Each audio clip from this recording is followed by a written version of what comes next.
Hello everyone.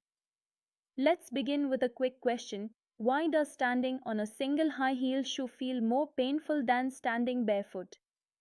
Same body, same weight, but the pain shoots up in one case. The answer lies in today's topic, stress. When an external force acts on a body, the body doesn't just sit there, it develops internal restoring forces to resist the deformation. We define stress as force per unit area. Mathematically, stress sigma equals F divided by A, where F is the applied force in newtons and A is the cross-sectional area in square meters. The C unit of stress is the Pascal, which is 1 Newton per meter squared. Its dimensional formula is m to the power 1, L to the power minus 1, T to the power minus 2. Look at the diagram, force arrows acting on a block with internal resisting arrows inside. That's stress visualized. And the key takeaway? Stress measures the intensity of force, not the total force itself. Now stress comes in two common flavors, tensile and compressive. If you pull a cylinder equally from both sides, its length increases. That's tensile stress. If you push it equally, the length shrinks. That's compressive stress. Both are caused by forces acting normal to the cross-sectional area. In both cases, the cylinder's length changes by some amount delta L. And the relative change is what we call longitudinal strain. It is defined as delta L divided by the original length L. So, longitudinal strain equals delta L over L. Notice something cool here. Strain has no unit.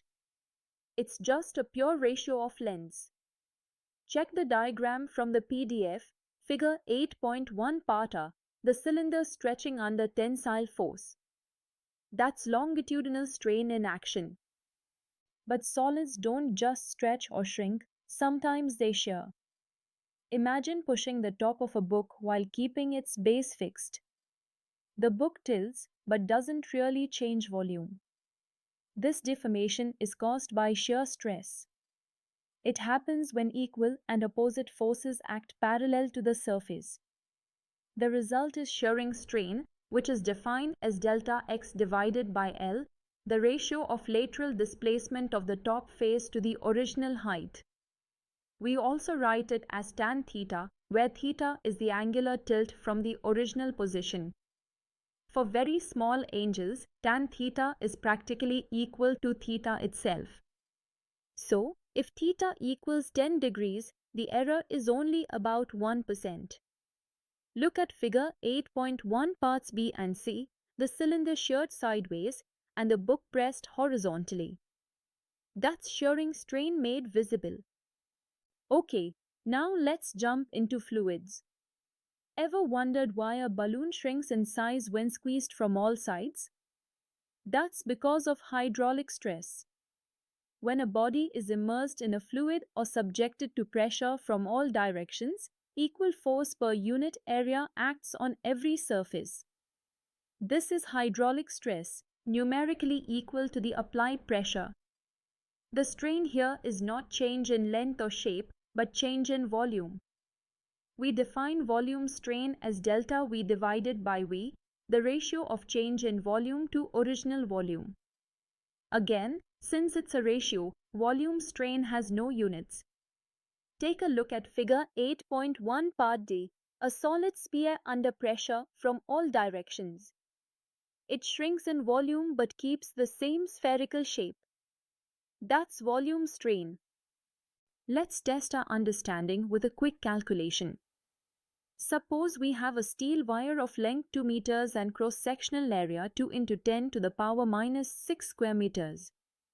A force of 100 newtons is applied and the extension produced is 0.1 millimeter. Let's find the stress and strain. Step 1. Stress sigma equals F divided by A, that is 100 divided by 2 times 10 to the power minus 6. That equals 5 times 10 to the power 7 pascals or 50 megapascals. Step 2. Strain epsilon equals delta L divided by L, that is 0.1 into 10 to the power minus 3 divided by 2, which equals 5 into 10 to the power minus 5. So, stress is 50 megapascals and strain is 5 times 10 to the power minus 5, dimensionless.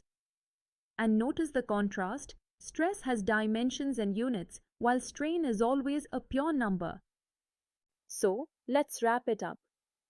Stress is the restoring force per unit area with units of pascals. Different types of stress lead to different types of strain.